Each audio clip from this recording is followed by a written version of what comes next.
Selamat sore para netizen dimanapun kita berada, salam inspirasi bagi kita semua. Yang lagi trending hari ini adalah soal pengajuan atau sidang pra-peradilan yang dilakukan oleh Roy Suryo, begitu kan ya.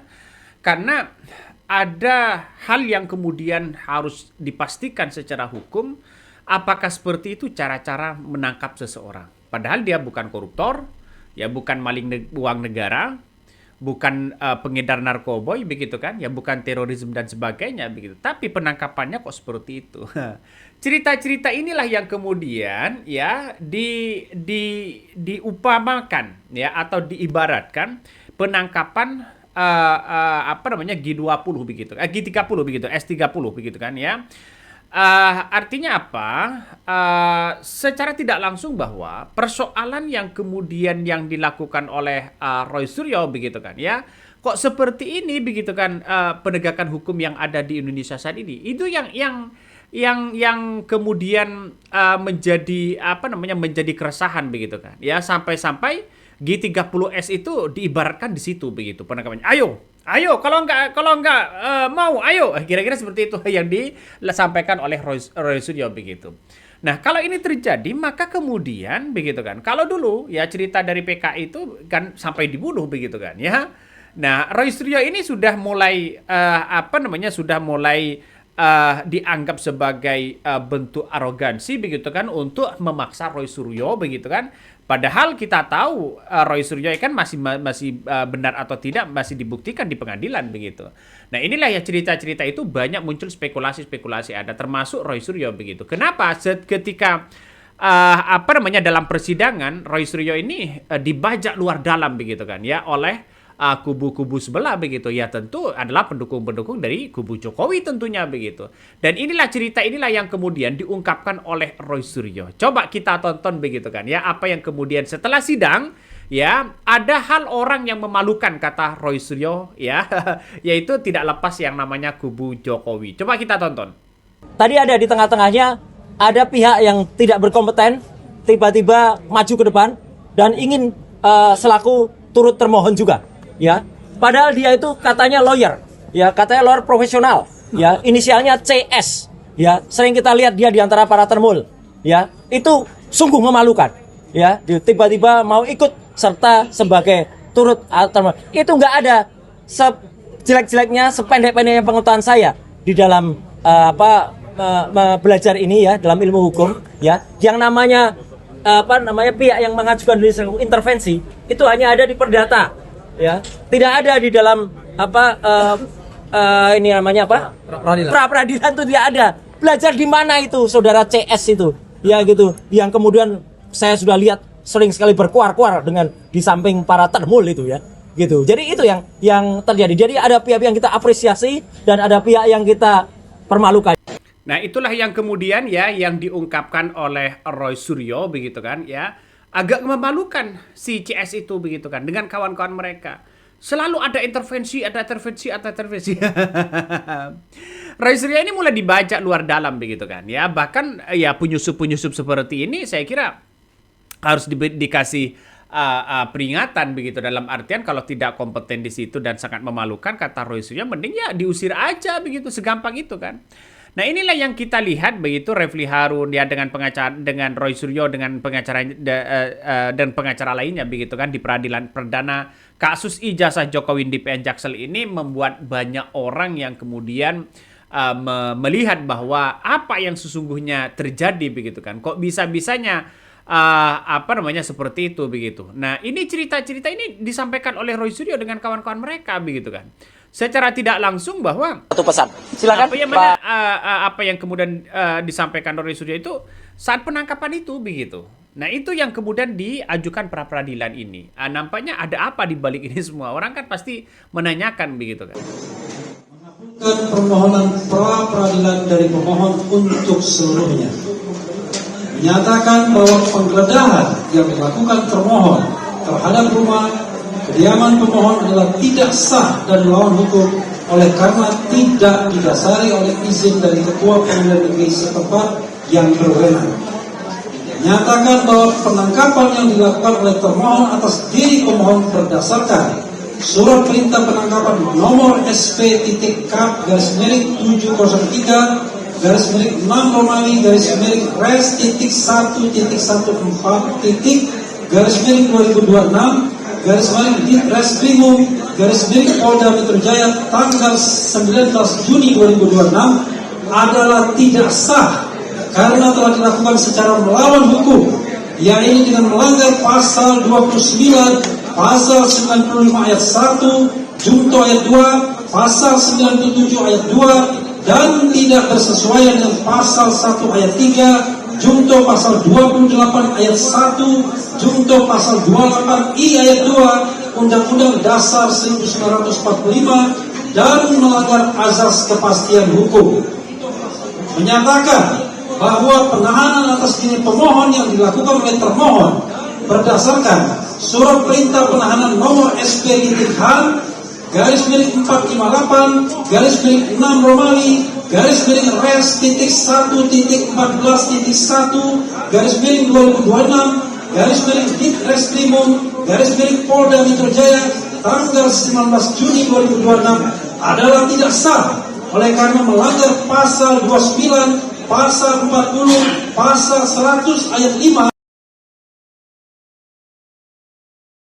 sampai dengan H 1 ayat 3, junto pasal 28D ayat 1, junto pasal 28I. Nah, dalam beberapa sidang pengadilan nampaknya ya apa yang disampaikan Refli Harun begitu kan ya, terus kemudian dari kubu Roy Suryo begitu mengatakan bahwa ini sudah tidak dianggap sebagai arogansi begitu, dianggap sebagai tidak layak lah begitu kan penangkapan seperti itu. Ini banyak cerita-cerita yang kemudian sekarang ini viral di media sosial sehingga seorang Jokowi tidak bisa berkutik apa-apa begitu. Bagaimana garangnya nanti di persidangan? Wih, ngeri bos ya. Coba kita tonton lagi. Kapur dulu, silakan. Ya, sudah di depan. Ya. Terima kasih Mas Roy, Bang Refli izin. Ya. Jadi perlu kami update sedikit bahwa permohonan pra peradilan telah disampaikan secara terbuka dan sah di hadapan. Satu pesan. Silakan Pak Kapur dulu, silakan. Ya, sudah di depan. Ya. Terima kasih. Ya, pembuktian yaitu hanya dijawab kemudian juga negeri Jakarta Selatan. Kami Satu pesan. terjawablah sudah bahwa ada desas-desus kami menarik Bapak Presiden Prabowo, pemerintah Republik Indonesia, ternyata itu tidak tepat. Ya, itu tidak sesuai dengan yang sebenarnya terjadi dalam persidangan pra peradilan. Kemudian yang kedua, alasan-alasan permohonan saya kira nanti bisa dijelaskan lebih komprehensif oleh Bang Refli. Tetapi yang pasti adalah hari ini kami menyampaikan apresiasi yang luar biasa kepada pihak Pengadilan Negeri Jakarta Selatan, kemudian juga termohon Polda Metro Jaya dan Kejaksaan, sehingga besok akan dilanjutkan dengan agenda penyampaian jawaban dari termohon. Nah, itu sudah jelas begitu kan ya, apa yang kemudian disampaikan oleh pengacara dari Roy Suryo begitu. Kalau memang toh pada hakikatnya salah begitu, maka kemudian ya yang dilakukan oleh dia begitu, yang dilakukan sebagai sanksinya ya bisa saja diganti lagi begitu kan soal penyidik seperti ini begitu atau penangkapan seperti ini. Orang banyak yang kemudian mengatakan bahwa kenapa Roy Suryo mengajukan pra peradilan ke Polda Metro Jaya begitu kan ya. Bahkan yang mengklaim penggeledahan rumahnya oleh penyidik Polda Metro Jaya itu dilakukan tanpa sepengetahuan pengurus RT, RW begitu kan ya. Itulah salah satu alasan mengajukan gugatan ke pra peradilan ya di Pengadilan Negeri Jakarta. Menurut Roy Suryo, nah tindakan-tindakan seperti ini begitu kan ya menjadi salah satu alasan dirinya mengajukan pra peradilan karena dinilai tidak sesuai dengan prosedur yang ada. Inilah yang kemudian diungkapkan oleh Roy Suryo begitu kan ya. Justru menurut Refli Harun mengatakan penangkapan terhadap Roy Suryo di kediamannya tidak sah atau melawan hukum karena tidak melalui izin dari ketua peradilan atau yang berwenang. Wih, ngeri bos ya. Kalau sudah seperti ini kan ngeri-ngeri sedap pada akhirnya. Apa yang terjadi? Pasal 1 Kita tunggu saja begitu ya. Kita tunggu saja. Pasti nanti ada perlawanan dari Roy Suryo begitu kan, dari Roy Suryo. Nah, Rekaman ketika kejadian dan teman-teman media kabarnya begitu, kalau kepengen lihat rekaman itu gampang, putar saja film pengkhianatan G30 SPKI. Ya, kalau sudah seperti itu kan hampir dibunuh begitu kan. Kenapa? Karena kita lihat saja orang-orang selama ini kan coba kita lihat saja G30S begitu kan. Itu kan sampai dibunuh begitu. Ada yang mau dibunuh dan sebagainya. Ini kan kalau dikorelasikan dengan Roy Suryo kan tidak sampai pembunuhan begitu kan ya. Saya kira hal seperti ini harus disampaikan kepada publik begitu kan, biar menjadi kehati-hatian ke depan begitu. Kalau toh pada hakikatnya tidak dibiarkan seperti ini, akan ada lagi penangkapan yang lebih arogansi. Itu sekelas Roy Suryo. Bagaimana sekelas kita rakyat kecil gitu kan. Coba kita tonton ya apa yang disampaikan oleh Refli Harun. Oke. Assalamualaikum warahmatullahi wabarakatuh. Waalaikumsalam. Kawan-kawan semua, terima kasih atas kehadirannya. Saya akan menambahkan dari apa yang sudah disampaikan Mas Roy dan Abdul Ghafur Sangaji. Jadi pertama, kami mengapresiasi Pengadilan Negeri Jakarta Selatan ini yang sudah berkenan membuka diri sehingga kawan-kawan semua bisa siaran langsung. Luar biasa. Ya, bisa siaran langsung, bisa live streaming. Kita berharap mudah-mudahan itu juga berlaku untuk sidang perkara pokok di Pengadilan Negeri Jakarta Timur.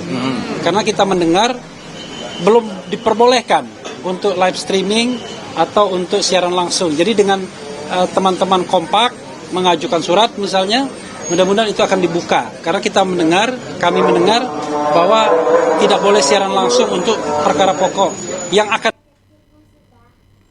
Nah, inilah yang kemudian dilakukan oleh Roy Suryo begitu. Dilakukan oleh Refli Harun begitu kan, yang mengatakan bahwa ya kalau siaran langsung ini tidak boleh, bagaimana begitu? Ya diupayakan untuk boleh. Ya nampaknya kenapa kok tidak boleh? Ya ini menjadi catatan penting juga begitu. Kenapa kok tidak boleh? Nampaknya sudah mulai ketakutan dan mulai ketahuan begitu kan. Strategi-strategi seperti ini kan seharusnya diliput oleh media besar ya. Biar apa? Biar tahu mana yang bohong dan mana yang tidak. Itu saja sebenarnya. Aduh. Ya seharusnya kan seperti itu begitu ya. Banyak sekali komentar-komentar dari netizen begitu kan ya. Ada yang kemudian mengatakan bahwa wah ini ngeri-ngeri sedap bos ya, ngeri-ngeri sedap. Coba kita baca ya komentar-komentar dari netizen ya.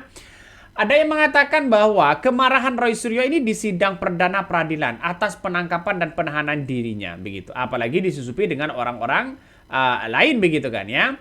Ada yang mengatakan yang satu merasa jenderal, yang satu ngerasa Sokrates. Ya, ini